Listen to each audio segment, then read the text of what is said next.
అవినీతి నిరోధక చట్టం కింద ఏ కేసులోనైనా ప్రభుత్వ ఉద్యోగిపై ఎఫ్ఐఆర్ నమోదు చేయడానికి ముందు ప్రాథమిక విచారణ అవసరం లేదని సుప్రీంకోర్టు అభిప్రాయపడింది.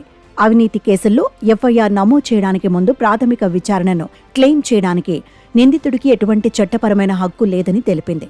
ఎఫ్ఐఆర్ నమోదు చేయడానికి ముందు ప్రాథమిక దర్యాప్తు సాకు చెప్పి తమపై చర్యలు తీసుకోకుండా తప్పించుకుంటున్న వారికి సుప్రీంకోర్టు ఇచ్చిన ఈ ఉత్తర్వులు పెద్ద ఎదురుదెబ్బ అని పలువురు అంటున్నారు.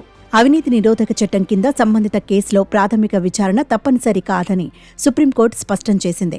నిందితులుగా ఉన్నవారు ప్రతి కేసులోనూ ప్రాథమిక విచారణ కోరే హక్కు లేదని పేర్కొంది.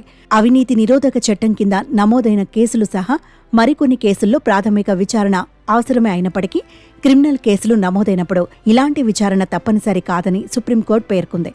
అలాగే సంబంధిత కేసుల్లో అందిన సమాచారాన్ని నిర్ధారించుకునేందుకు కూడా ప్రాథమిక విచారణ అవసరం లేదని చెప్పింది. అయితే సదరు సమాచారం గుర్తించదగిన నేరం అవునో కాదో నిర్ధారించుకునేందుకు మాత్రమే ఉపయోగపడుతుందని పేర్కొంది. ఈ మేరకు న్యాయమూర్తులు జస్టిస్ దీపాంకర్ దత్తా, జస్టిస్ సందీప్ మెహతాలతో కూడిన ధర్మాసనం కర్ణాటక లోకాయుక్త నమోదు చేసిన కేసు విచారణ సందర్భంగా ఈ నెల 17న ఇచ్చిన తీర్పులో వెల్లడించింది సుప్రీంకోర్టు. కర్ణాటక హైకోర్టు వ్యవహరించిన తీరుపై ధర్మాసనం ఆగ్రహం వ్యక్తం చేసింది. కర్ణాటక లోకాయుక్త పోలీస్ స్టేషన్లో ఓ ప్రభుత్వ ఉద్యోగిపై అవినీతి నిరోధక చట్టం కింద కేసు నమోదైంది. ఆదాయానికి మించిన ఆస్తులు కలిగి ఉన్నారని పేర్కొంటూ ఎస్పీ ఆదేశాల మేరకు ఎఫ్ఐఆర్ నమోదు చేశారు. అయితే ప్రాథమిక విచారణ జరపకుండానే ఎఫ్ఐఆర్ను కట్టారంటూ కర్ణాటక హైకోర్టు గత ఏడాది మార్చిలో ఈ కేసును కొట్టివేసింది.